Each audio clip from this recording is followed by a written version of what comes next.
Hello and welcome back to That's What He Said.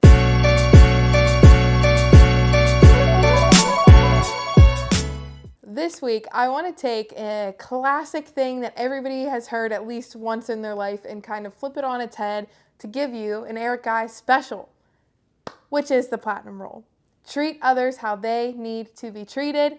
And I'm going to talk a little bit about what the difference between the golden rule and the platinum rule is, give you a little story here and there, of course, and talk about why it's important to live this out day to day. So let's get started. Most people watching this, I'm sure, have heard about the golden rule, which is treat others the way that you want to be treated.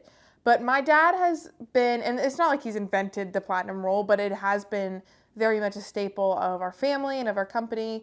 And I think it's a staple of who he is, and that is treating others how they need to be treated. Now, I guess like the best way that I could put this is like everybody has a different love language. Everyone has a different communication style and all that jazz. Like there are so many different details to people that like in order to best love them and to best help them and serve them and be a friend to them, whatever role you may have, is to, focus on what they need. Focus on understanding them, knowing them fully, and understanding what they need so that you can be that person for them, because that's going to make a world of difference. Actually, I guess a good example would be growing up, like watching my dad. Like my dad and I are very similar. I think if anyone knows this at all, you know this.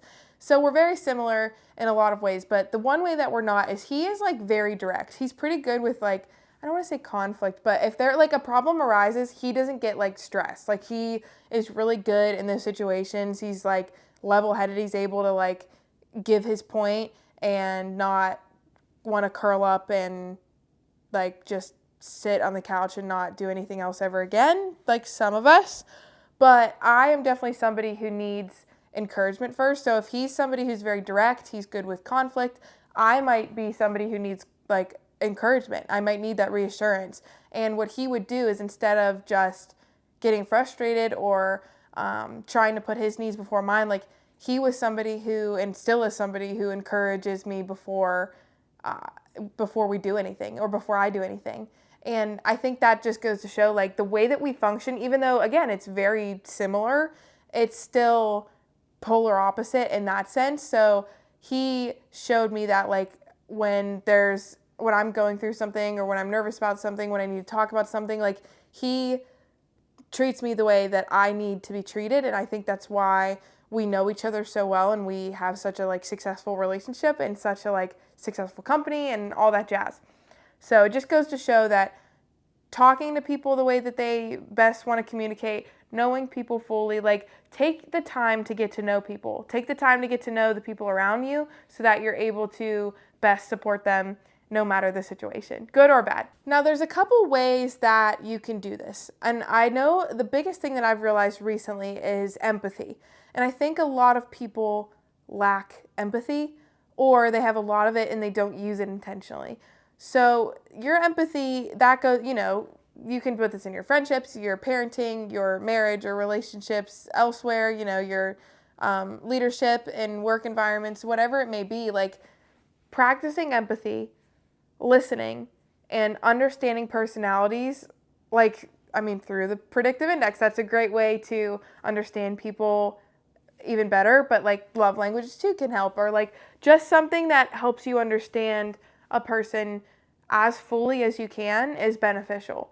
And that also goes to show, like I know a lot of times like intentionality is a big word on everything that I say about my parents, but it is true. Like the way that they parented Josiah and I was exactly what both of us needed, but it was not the same at all. Like Josiah and I we function like twins, but we're like night and day. So the things that like he may have needed, I may have not. I may have actually probably been annoyed by, and then vice versa. Like he would have been annoyed if he got as much reassurance as I need. So it's just like you have to meet people where they're at. And to love well, I think you have to do that. To meet people where they're at. To show that empathy, show that you're listening and actively listening.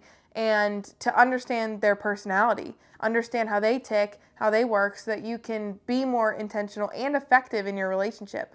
That way, too, you leave feeling like your bucket is filled instead of leaving feeling drained. Because if you're not being heard, you're going to keep feeling drained.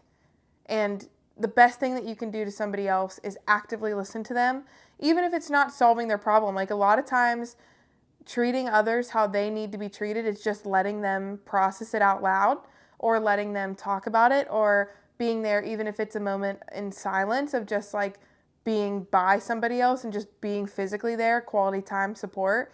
No matter what it is, just getting to know somebody well enough to love them intentionally and intentionally effectively, all of those things that make a relationship positive.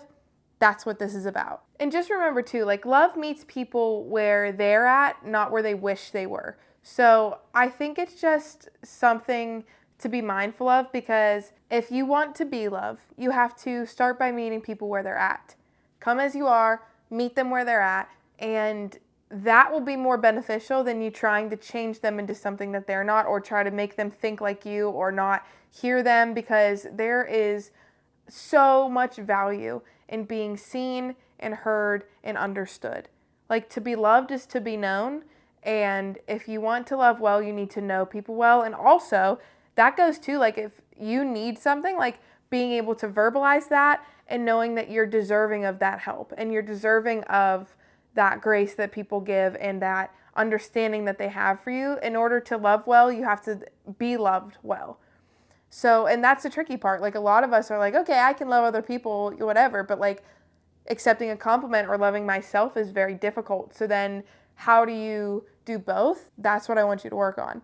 So treat others how they need to be treated, and treat yourself how you need to be treated. Like, try to find patterns in the way that the things that you need, being able to communicate that, having people in your life that you can communicate that with. Like, I know for me, I have 3 really great best friends who I talk to literally. There's not a day that goes by where I'm not texting all 3 of them at the same time. And each of them are so different, like so incredibly different. And I talk to each one of them very differently, and I talk to them about different things, and it just goes to show like I'm meeting them where they're at, they're meeting me where I'm at, and that's a healthy relationship. And I get excited to talk to them because I know that I'm going to be seen, valued, heard, and understood. Like there's not a time I can't text my friend Marissa and she won't get me, and that just is such a great thing that I have now. And I know that on the other side of that, like not having that, how difficult and draining that can be. So find people that you can trust, that you can be seen, heard, understood by, and then from there, treat them how they need to be treated, and communicate that like what you need as well, because they're not going to know, they can't read your mind, but to be understood, you have to communicate that. So that's my goal for you this week. That's my goal for myself this week. I think it's something that can challenge us this week and every other week to come. With that being said, I want to challenge you this week. Just notice one person in your life and ask them, what do you need from me right now? How can I be best supportive to you? And I think it'll make a world of difference. I'm excited to hear what you guys think of this. Remember, treat others how they need to be treated. Thank you guys for watching, and I will see you next time on That's What He Said.